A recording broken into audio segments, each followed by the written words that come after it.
Hey guys, we had a long break, but we're back and ready for another game in the Heroes Hype Amateur Series. I'm Gillyweed. Hello, Kai. How are you doing? I'm great. Gilly, thank you for bringing me back. Of course.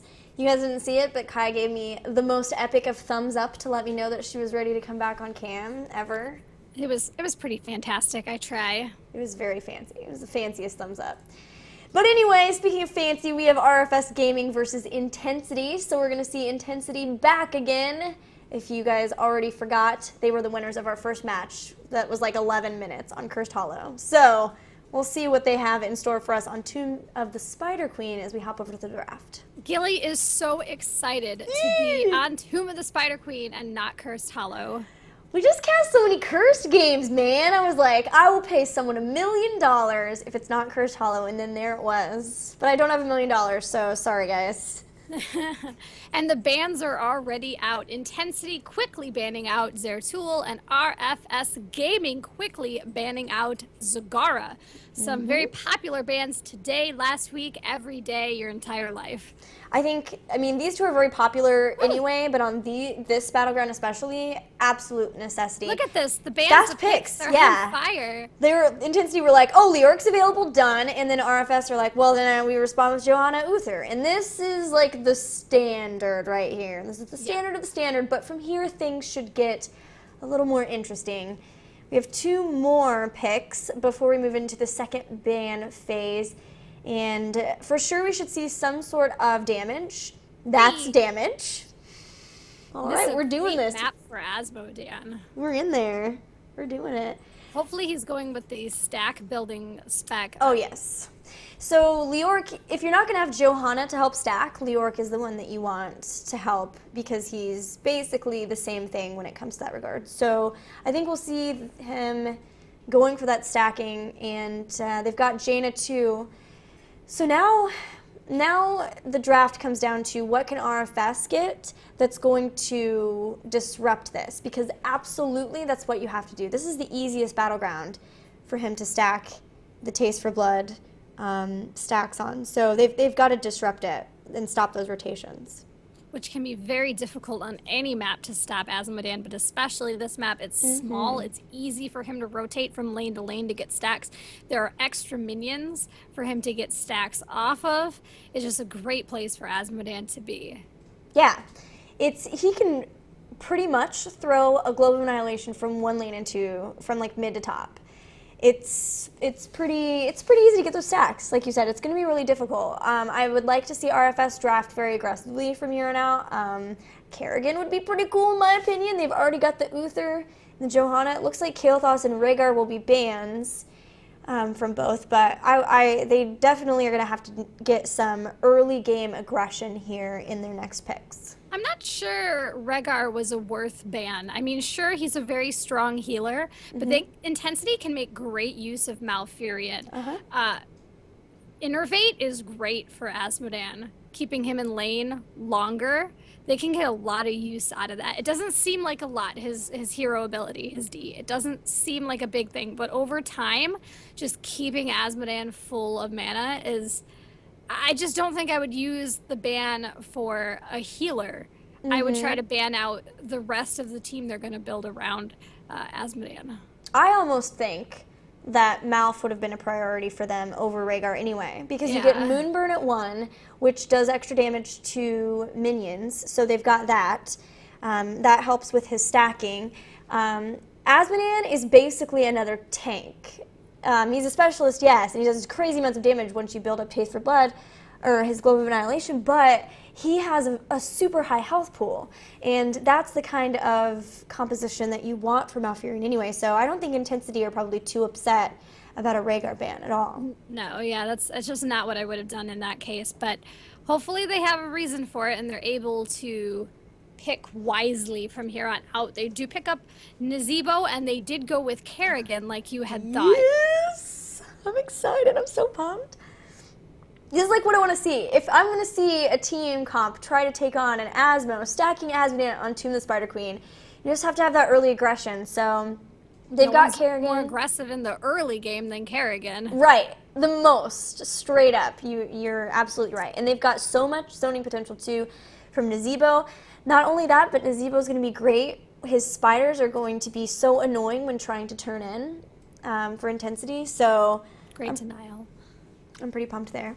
Huh? So there's Malfurion, the pickup we thought, and then Anubarak. They're actually going to pick up a second tank and a third person with a super high health pool to really help out Malfurion. Yeah, Malfurion's having a heyday with this comp. It's so good for him. And intensity looks very good here. But if RFS are really up on their rotations, if they are watching, they're going to be looking to take out the Azmodan or the Leoric. Either one will disrupt that ability to help Azmodan stack. What do you think they'll do for their last one here? Do you think another damage dealer would help them more, or another warrior? Another damage dealer would help them, but if they're going to do a Kerrigan roam, I'm going to say a Tyrande. And there she is. They need someone to roam with her.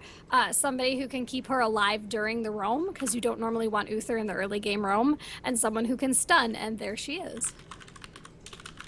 You've got a bit of a fan in the chat. I love it. Oh, yeah? A couple, yeah. Yeah, buddy, awesome. Yeah, I love the Toronto pickup here. The Hunter's Mark is going to help them burn through health of these high warrior and Azmodan, these high health pool heroes that Intensity have. They've got so much to be able to stun, so if they do catch someone out, they are going to be able to take them down. Between the combo from Kerrigan, they've got Zombie Wall, Lunar Flare, and then even stuns from Johanna and Uther. That's exactly the comp that we need to see to deal with the comp that Intensity has come out. And because Intensity did draft Azmodan so early on, it did allow RFS to provide some responses. But that's kind of how it goes, right? Like, if you don't get Azmodan before the second phase of bans, it's very likely that he could be banned if a team realizes what's going on. He could be banned, or the other team would just pick him up. Azmodan's sought after on this map, so if RFS Gaming didn't ban him, they might have just picked him up on their own. Yeah, that's true. They already had the Johanna too, so that's totally something they could have gone into. Yeah, absolutely. I'm pretty pumped to go. Oh, that's the wrong overlay. Sorry about that. Kerrigan Tyrande Rome, though, is always a treat, so I am excited to see that. I hope they can get in on the early game before some of these high health warriors and Azmodan get out of control and too much for Kerrigan to really deal damage against, because in the late game they're huge health pools. Yeah, they are. But Kerrigan, known for being really strong early game and then really falling off after like 10, they've made a lot of changes to her that have made her scale a lot better, so at least she will be able to hopefully continue to scale into that late game a little bit better. But it's true. Let's go ahead and introduce our teams. We've got Intensity in the blue with Smikey's playing Anubarak. Azmodan will be played by Kagok. Perseverance on Leoric. Tone Phone playing Malfurion. And in the bottom, Dark Chimera will be playing Jaina. Okay, and then for RFS Gaming, we have Percival playing Johanna, Ethix playing Uther, GS Needham playing Kerrigan, Spooky Boogie playing Tyrande, and Dragon Temp playing Nazebo. And they're looking for a setup of trying to grab somebody already, knowing that they've got that very strong level one attack. They're going to come in, they can easily take out, if they want to, all of these minions very fast, and then choose to start to spread out. We'll see some teams do, but realizing that mid might have been a problem, I like this from Intensity, just going up top first to try to start working on those stacks already. Right, again, there's very easy motion between the top and mid, or mid and bottom. Azmodan can't get his stacks here, he can just go there. This is a great map for him.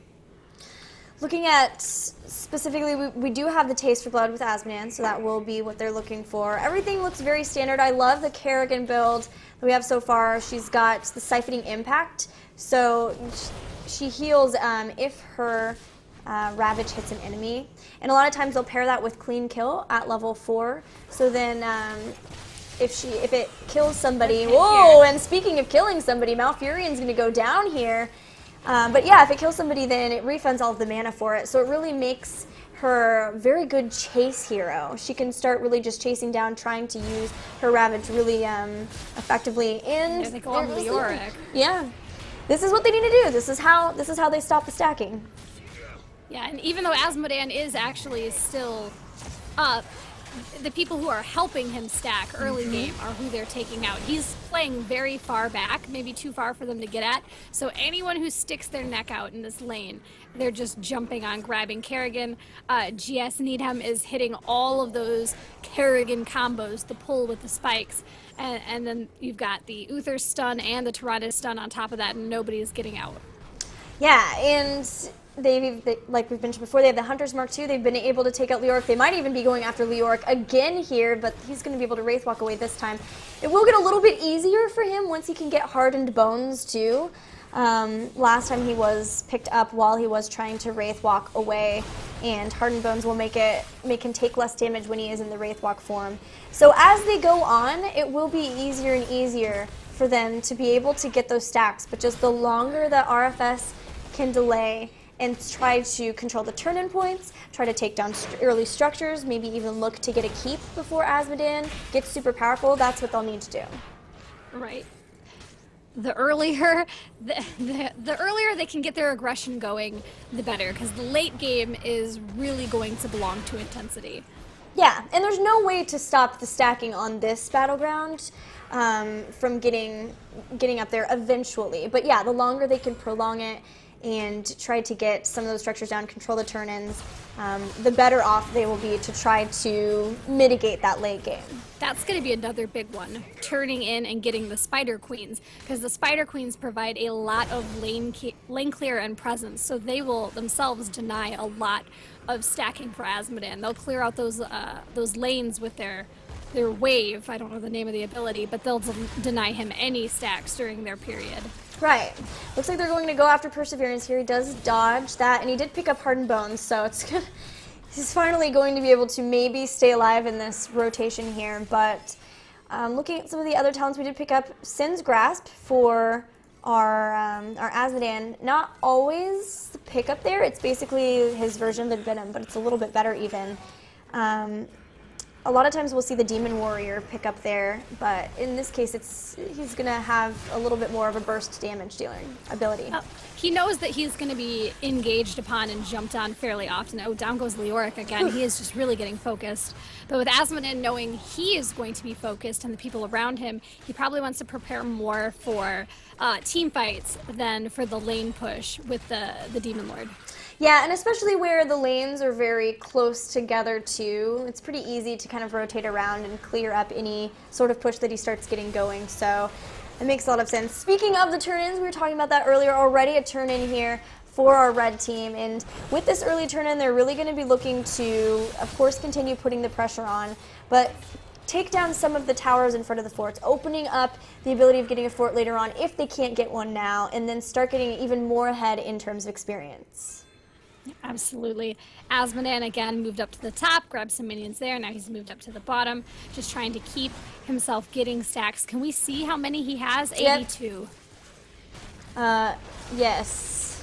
Or at least that's what mine shows. I didn't update Oh, my 84. There we go. 84, yeah. okay. Mine was like a bit behind yours, but it's good now. We're good. We're Gucci. So yeah, he's doing okay. They are definitely being able to slow him down, so that's nice. Uther, very interestingly, is not picked. Oh, Jaina, that is 21 gems just lost. Nobody here. A lot. Yeah, Uther not picking his 4 or 7 talents. I thought at first with 4 he was waffling on that shield, but he's 2 talents behind. What are you doing, buddy?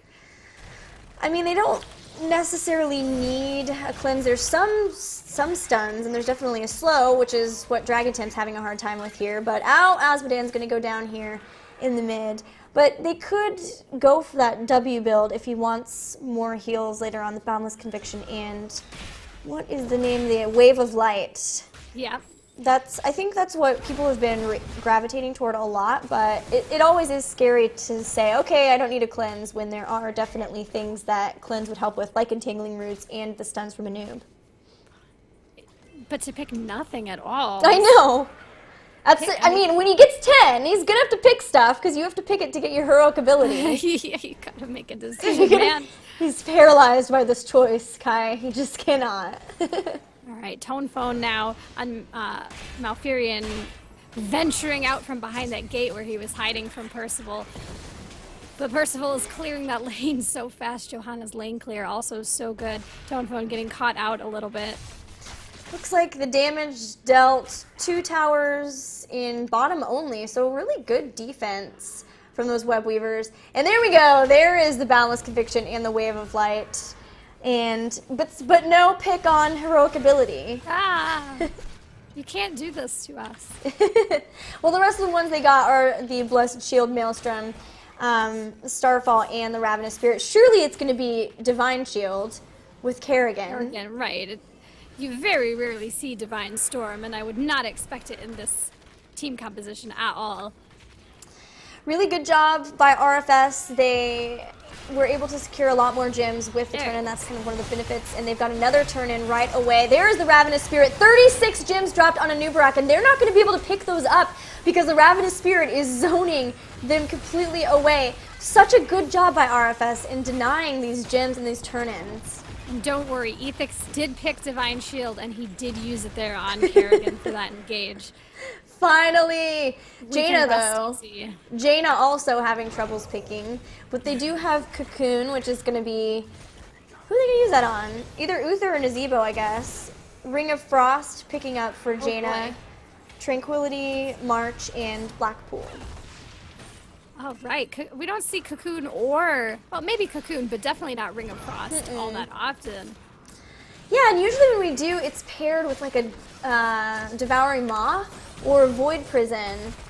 So it's pretty interesting that it's just by itself. I'm interested to see how Jaina will make this work here. Big pushes going up top. Although they've gotten 2 turn-ins, the RFS haven't actually gotten like a ton of structures down. They did finally get the bottom fort, but there's still actually towers remaining in front of the other 2 forts. So pretty good defense here from Intensity. Yeah, absolutely. They do have a good bit of wave clear. So even though those queens do extra damage, they're able to take them down fairly quickly. 170 stacks so far, and there's the March of Black King. Cocoon did go down. It was not on Uther. Should be, I'm not even Kerrigan. Oh, on Kerrigan. Interesting. All right. Well, there's the Ravenous Spirit. It's chasing down Jaina, but he's getting took a lot of damage from the Asmodean, so he had to cancel it and move away from that. So far, no takedowns there. A lot of heroic abilities used, though.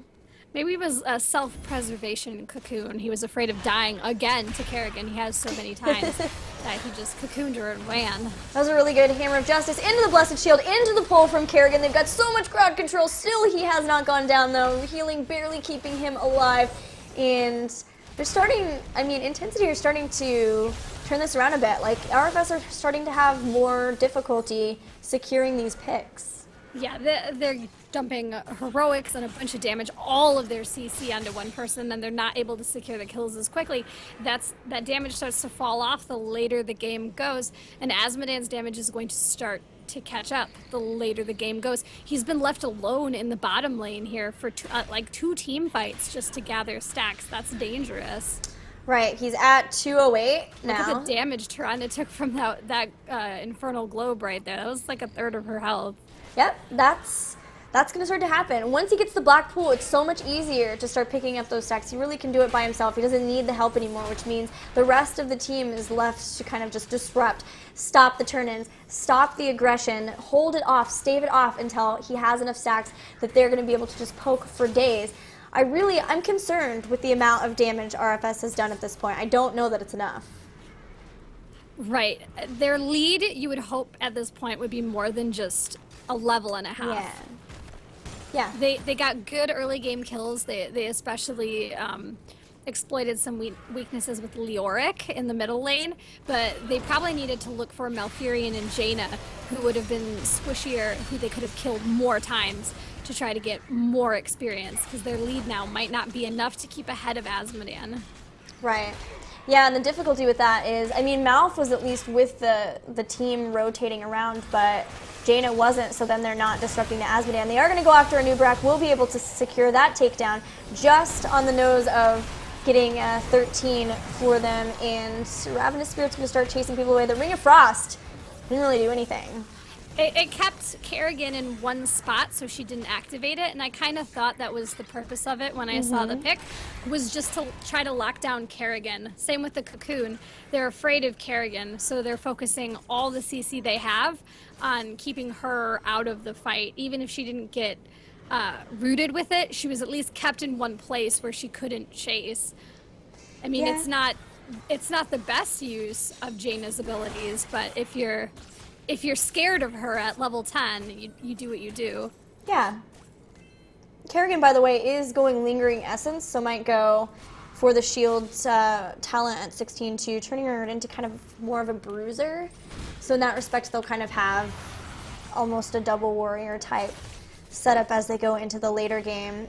Hedonism picked up at 13. I love this talent because one of the difficulties with Asmodan is that he does get mana hungry with throwing out all of those globes. So reducing the mana cost, I think it's nearly half. That's really nice talent there for him. But you do have to give up March of Sin for it. Yeah, but probably worth, since they're banking a lot of their game on Asmodan. How low a new Barak is right now, barely making it out of there, but Tranquility saving him.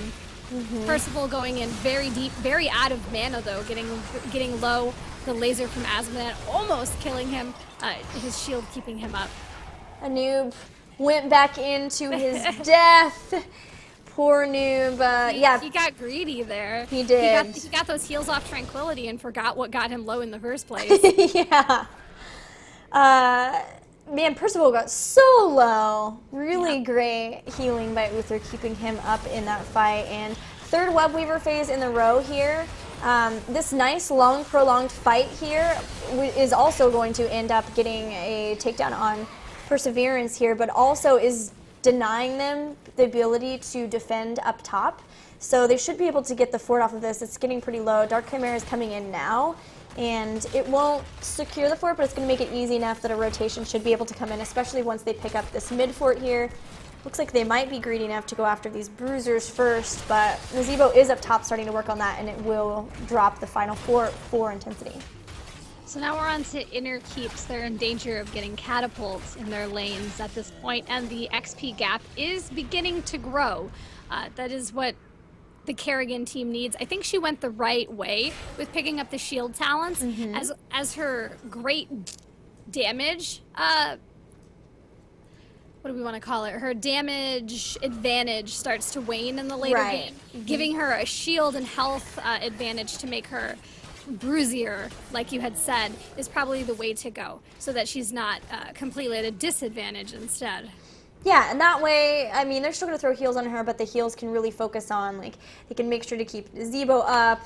It's not as difficult, and especially with the double support that they already have, it's going to be very difficult to take out the team of RFS Gaming. They can continue a lot of these rotations, and in fact, they are going to try to catch up Perseverance here.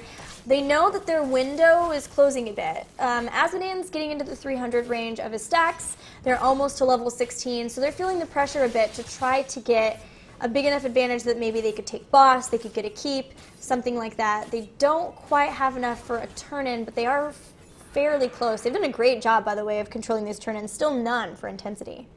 Absolutely. They're also playing very aggressively in these team fights. Since they have a lot of strong healing, they have a healer and a half. Kerrigan's building very shieldy. Johanna is able to go in so hard. I mean, Perseverance is just diving in on multiple people with, it seems like, without any care for self-harm at all. Right, and we haven't even mentioned really the fact of vision. The fact that they've had these sentinels from Tyrande, that they've been able to really keep tabs on Intensity this entire time. And between sitting on the turn-in points and then throwing those out, they know exactly where they might be able to get a potential pickup. And so it really forces Intensity to make sure that they stay all together, otherwise they're going to get picked out. Yeah, absolutely. Vision is so important in any game, on any map.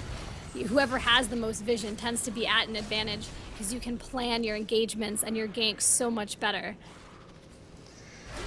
We might see a first turn in here from Intensity. They're really looking at it. They've finally hit 16. They picked up some interesting talents, by the way. Epicenter increasing impact area and damage of Burrow Charge. And then Northern Exposure for Jaina. Man, if she hits something and makes people vulnerable and then a globe comes out on top of that, that's going to be very frightening.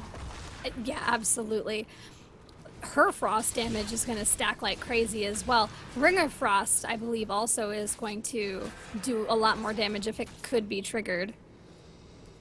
Yeah, that's... Man, I didn't even think about that, but the fact that they can Ring of Frost, hopefully catch a few people in that, and then drop a globe on top of that. Mm-hmm. Especially if they can move in. Yeah, but that does, it is tough to hit. Like, that's a really tough one to hit, so they don't really have anything to, like, combo it off of. Like I mentioned before, we see it a lot with the Void Prison or the Devouring Mob. But, hey, look at this! We're gonna have a turn-in for Intensity. The first one they've finally gotten. I wonder if they'll be able to put down any of these outer forts. All three are standing for RFS Gaming. So the nice thing is that mid and bot are pretty close to the same area, so if they can push in one and kind of distract long enough, the other one should start to get like a really good push by itself. Up top, it's gonna be a bit longer because it is further pushed back, but it is late enough in the game that these are going to be doing more. After 15 minutes, that was actually the change they made recently, is that these do more. So you can see it's being chunked down, and this is where they excel, by the way, because they are chunking heroes down with the globe. Ravenous Spirit is done. Didn't really do too much here, but Stun, the great Lunar Flare went down, helping to secure the takedown on Anubarak. Leoric's going to Wraith Walk away, but still, once again, so low is RFS. Nobody getting taken out, though. Yep, just plenty of heals there. Uther went with that oh boy. That W build to make his line heal Mori's AoEing, and there goes Kerrigan finally taken down. Oh, and that globe dunks Tyrande right out, ragdolls out of the base completely. Yeah, like this is the issue, right? Like they've all been so low a lot of these fights, and they've been able to walk away, and they're not going to be able to do that now versus Azmodan. They need to get out and heal back up if that's the case, because they will get chunked down just like that, or just completely taken out. Tyrande was like at a third, half of her health. No. Yeah, that's going to be a problem. Now we're seeing like the sieging power is they probably are going to get another turn in very soon. They already have 44 gems. If they can get another one right away, they're going to start sieging into these keeps, and this is the issue I mentioned before. Or they could just go for boss.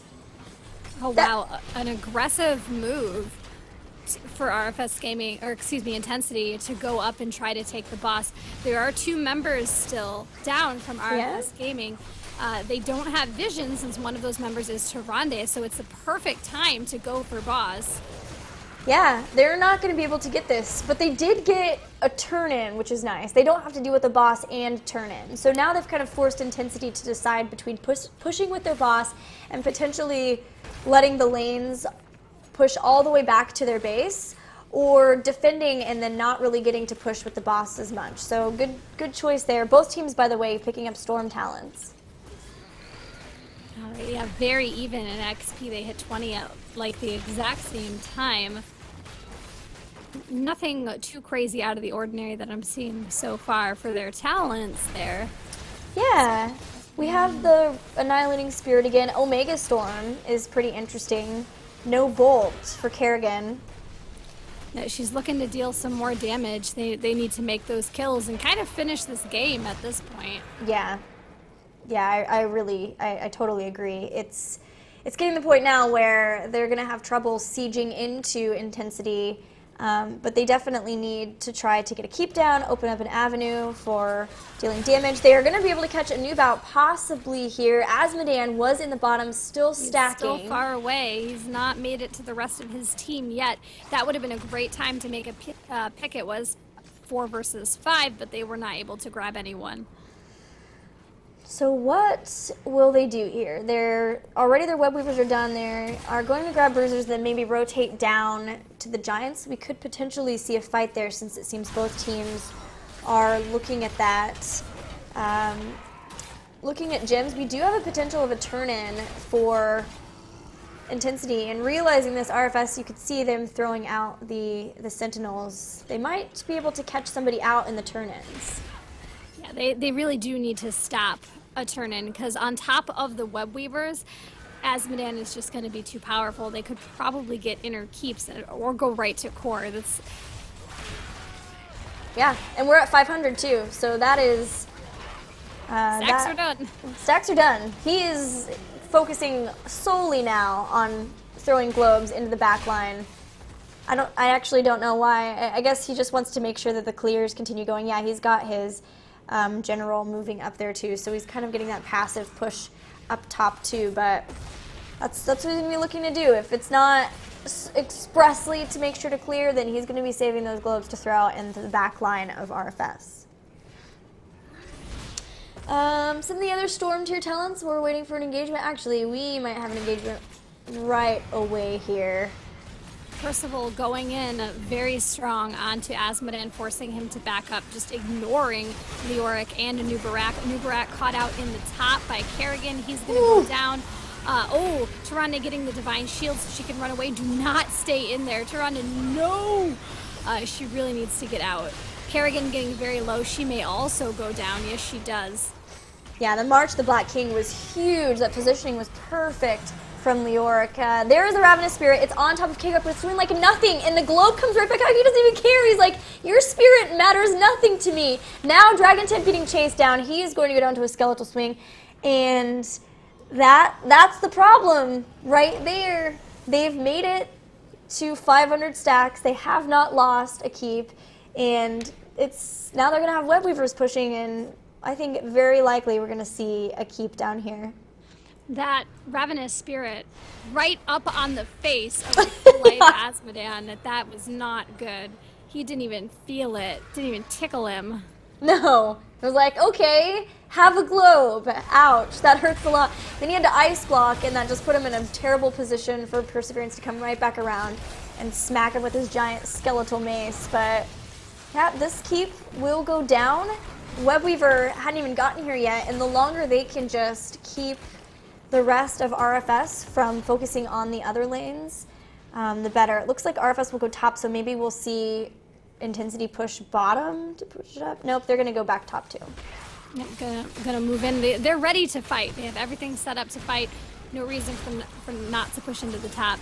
Johanna pulls everybody in, trying to disrupt a little bit. Does not really work out. Kerrigan getting pushed back. Anubarak jumps in, knocks her back. They're a little spread out here. The Divine Shield has to go down on Nazebo to save him, but unfortunately that means Tyrande is going to get very low with nothing to save her. Same for Kerrigan. Drops Maelstrom, trying to deal some damage.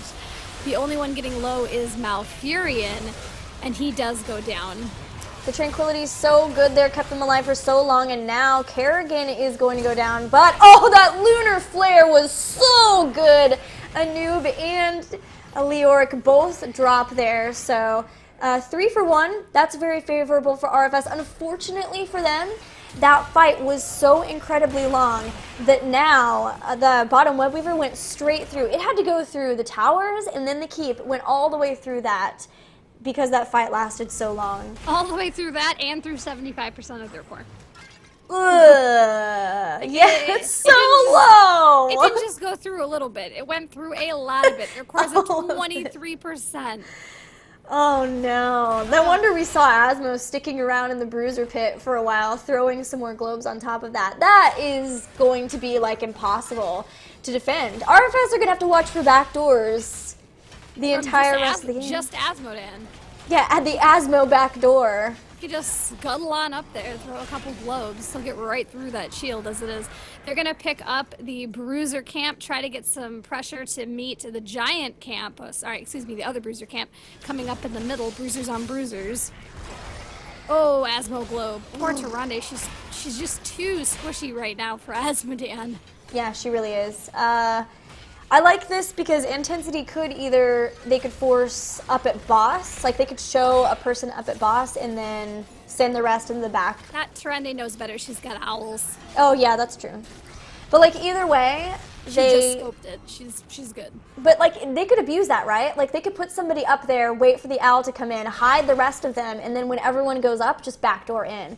Like look, they've got the lanes so pushed up that they could just like hide in this event and wait and then just put like a noob or Leoric up there like attacking the boss or something. But they are going to go down and get the giants. They could do this route too, where they get the giants, force them to respond to giants, and then rotate up to the boss. They've just got so many different avenues to finish off this game. Yeah, the map right now is really tipped in favor of intensity. It would take a miracle right now on the side of RFS Gaming for them to come back. There's Minions! No, Minions, no! The catapults, so strong. They're just gonna move in. It's a 12%. The shields are down. They can go in. Look at the globe. Down 6% with one globe. That's game. That's dunk so strong. GG. Oh.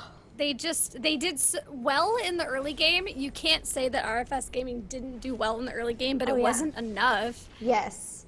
They let Asmodean get his roll on, and he rolled right over them in the late game. I love get his roll on. Look at that! He got the kills, 15-5. They didn't even need to kill anybody. Yeah, that's the name of the game. It's stacking up until the end, and that's when you get like all of the kills, and then everything melts. It's so difficult to face the Asmodean. He's a definite late game player, later than most other, even more so even than Kale before this recent nerf to him. I mean, Kale ended the patch before that, even when he was, level 16, he had to wait. Asmodean really has to wait, but man, does it pay off. I really love, too, knowing that they pick up Leoric, most likely there's no way that they will get to the Asmodean, whether it's a ban or, like you said, the pickup from RFS. So they just get it, and they're like, throw whatever you want at us. You have 3 heroes with which to pick to try to deny this, and still it wasn't enough. They drafted what they needed to draft to go versus it. Maybe a burstier. No, I don't even think it. I think they had a great comp to try to deal with it. It was just that it just wasn't enough. Like their turtling was so good until the late game that they just couldn't get enough down before Asmo got insane. Great job by both teams. It was a really good game. It was great to watch. Yeah, absolutely. That means that we are moving on to the finals, and we are going to have Team Blaze. They took out Team Dream State in the other semifinal. So we'll have Team Blaze versus Intensity when we return. A best of 3 there. We'll see you guys very soon. We are very excited. Bye.